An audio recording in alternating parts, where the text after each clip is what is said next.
In dieser Lektion zeige ich Ihnen, wie Sie Ihre Videos, die Sie fertig geschnitten haben, wieder aus dem iPad herausbringen.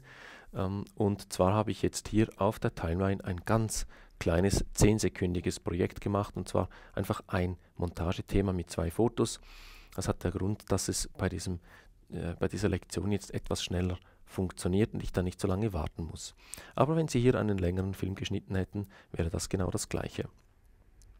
Ich gehe einmal auf dieses Symbol, um eben den Film zu exportieren oder zu verteilen, und ich wähle zum Beispiel einmal aus, ich möchte meinen Film als Videodatei auf diesem iPad speichern. Ich habe dann grundsätzlich 3 Möglichkeiten.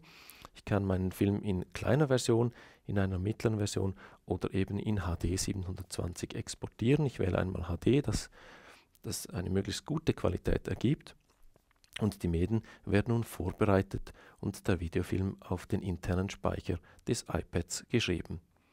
Dies kann unter Umständen einige Sekunden dauern, aber Sie erhalten dann eine Meldung, Ihr Video wurde erstellt und Sie finden dieses Video in der Fotos-App. Das heißt, Sie klicken einfach auf OK und Sie können dann bei den Fotos Ihres iPads, sehen Sie dann diesen Film, den Sie eben jetzt geschnitten haben und exportiert haben, hier das Montagethema, und Sie können dann den Film so wieder betrachten.